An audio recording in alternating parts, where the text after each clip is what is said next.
I'm steering you. Yeah, we keep But going towards this way. the bar. We want to go this way. I'm steering you towards the bar. We're not going to the bar. Oh no. What were we saying about Harry Windsor? Oh, I was just, I don't know if I can say it or not because of, you know, trigger words on YouTube, but you know, like that global thing we all had to go through? Didn't Harry and Meghan stand up on a stage and say everybody had to have... Oh, in the lockdown. Yeah, I was just saying to Graham, I wouldn't take directions off Harry Windsor to the fucking toilet, let alone medical advice. Oh my God, from Meghan Markle and Harry. Oh yeah, just everyone should get the thing. And then you look at him, cast your mind back to how you looked when you were 40 years old. I can remember. You look like you were 25. Me too. I didn't start to age until I hit 45. Look at the state of Windsor. My God, he's not even 40 yet. Fuck me, the guy looks fucked. Totally fucked. I think it's a cocktail of drink and drugs, isn't it? Poor choice in women. Yeah, that'll take it out here as well, I suppose. Anyway, where are we going, darling? Going to the beach for a paddle. Going to the beach for a paddle. There we go. We've been threatening this for a while, and we've been wanting to get out of it. So we did a little errand this morning. And I've just been up the office to pay a bill, and I asked them, where's the jet ski? And she said, oh yeah, in the marina, just go down. Anytime they're open, but they're shut for siesta. We'll have to go down and book it. Yeah. For next week sometime. I'll go down, and I can't do it tomorrow because I'm cleaning tomorrow, but... Yeah, well... And we don't really want a windy day. Book it in advance, get a couple of jet skis and say we want them for an hour or maybe half an hour. Yeah, I think it's €80 an hour or something. I don't think that's bad for a jet ski. It's a lot cheaper than buying one, isn't it? Oh, hell yeah. And then having to fix it and then it won't start and all that nonsense. What's best is just to hire one in the summer when you want it and just it's all going to be tip top, isn't it? And just go. So yeah, that's our plan. We're going to do a bit of jet skiing next week probably, somewhere around there. So that beach over there, that is UK territory, that's Britain. And then this fence here separates Britain and Spain, and this little beach we're going to, that's Spain.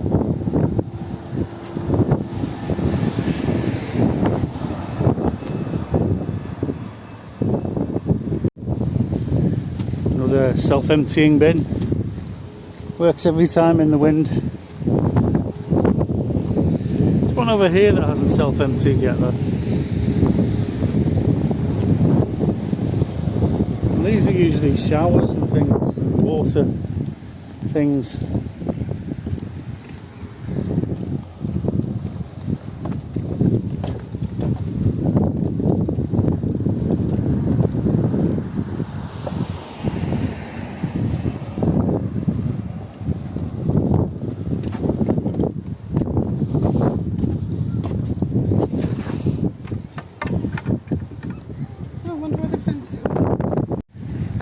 How's the water?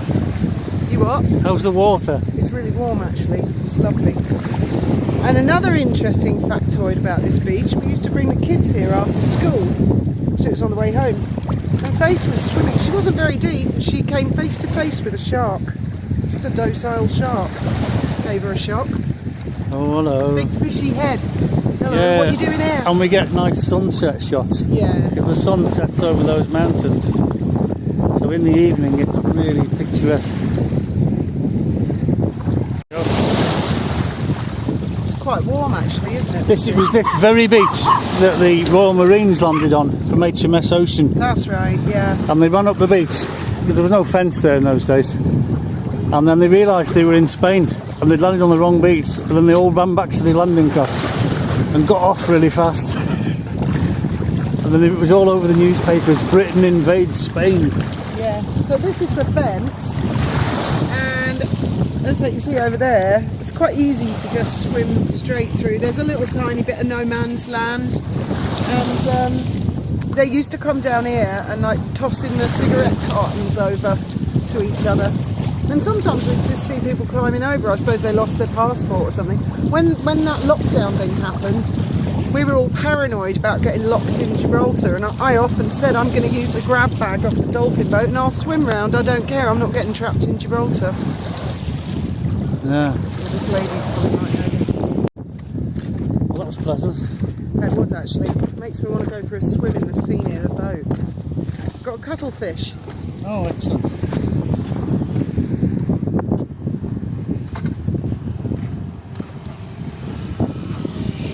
Oh, I get it. They put that so that dogs don't escape. Oh, into the road. Playa canina. Ah, dog friendly. Oh, there's some vicious fawns, look. Ooh, Oh yes. nasty. I don't like cutting through that because that snakes, they go to sleep in this hot sun and they get catatonic, and you can easily tread on one by mistake. Which way do you want to go back? The way we came, I suppose. Okay. Sounds good to me. Oh, but I think the bar's calling me actually. What? And the good news that was in the news today, there was a lot of bad news in the news, but the good news that was in the news was King Charles, billionaire King Charles, has just got a raise. He's got an extra 45 million a year because apparently the King owns a seabed all the way around the country, and if you want to erect wind turbines at sea, you've got to pay the King. And because there's loads of wind farms going up everywhere, King's cashing in. I suspect that money will be recycled into something else. I mean, they don't need the money, right? The money for running the royal family is for us, the people. How many times do we have to have this conversation? It's for us. I'm sure the Windsors would be quite happy to go away and live out their lives in peace, but they have to live in this goldfish bowl because that's what we want. And they're crown properties that are maintained, and they're crown properties that generate income. God's sake.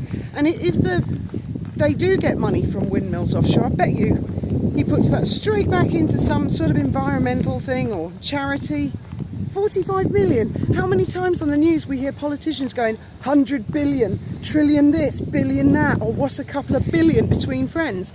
And there's our royal family, most famous family in the world, and they only cost like 100 million a year, not even 100 million a year.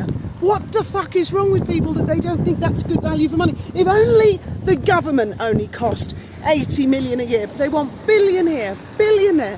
What about the Scottish Parliament?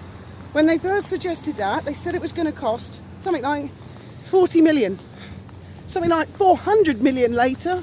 Ta-da! I'm not saying that the Scots don't deserve a parliament, but politicians are a lot more expensive than monarchies. Oh, I don't know, because William's got the Duchy of Cornwall now, and they reckon that's worth 22 million a year. 22 million, that's fuck all in the grand scheme of things. It's a lot of money to me. Oh, I bet Harry could do with 22 million. well, then we should be done with the lot of them and hand that 22 million out to the 64 million. So this is, oh wait a minute, 64 is a bigger number than 22. Oh, that'll be like fuck all amongst all us peasants, won't it? And we won't have a royal family. Don't even get me started on this. They are great value for money. They're virtually free, and they employ thousands of people, and they're national pride. Or do we want to end up like some of the European monarchies? That's all right. No. Oh, sorry, darling. What happened there? You literally walked me into a tree. Oh, I'm sorry. I was concentrating too much on aiming the camera. And a lot of European countries have suffered horribly after losing their monarchies. Horribly. Just ask some of the staff at Dolphin Safari. Ask the Shah of Iran. Ask some of the Romanians who are neighbours with Charles, who actually know Charles. There's another tree. Speaking of the Shah of Iran, if you look him up, Iran was a really, really cool place to be Yeah. when they had a king. And once the Ayatollah took over, it all changed and it went downhill fast. Yeah, I mean, it was women in miniskirts, colour, high heels, beehives. Totally normal civilization, and now look at it. It's one of the oldest civilizations in the world, I think, Iran. Yeah, Persia. I think Syria was like that as well. Yeah. So there's a lot to be said for monarchies, as long as you don't get a nutter in charge. Well, it's a really hot one today. My thermometer inside, I've got this clock with the thermometer on it inside the wheelhouse, and it was giving 35 degrees in the wheelhouse, and I think it was the same outside in the shade. So walking around in the open sunlight, you know, a lot more. The car's like an oven, so and the air conditioning's packed up, so I might have to have it re-gassed, or it's got a leak or something, I don't know. It really helps, that air conditioning, doesn't it, in the summer. The 2 months of the year that it's just unbearably hot. And tomorrow's going to be even hotter apparently. Oh, is it? So that fella told us, neighbour. Good grief. Well, it's good, it's what I look forward to. I really enjoy the summers. I do. It's the best part of being in Spain. Rowing later. Do you want to come rowing? Might give it a go.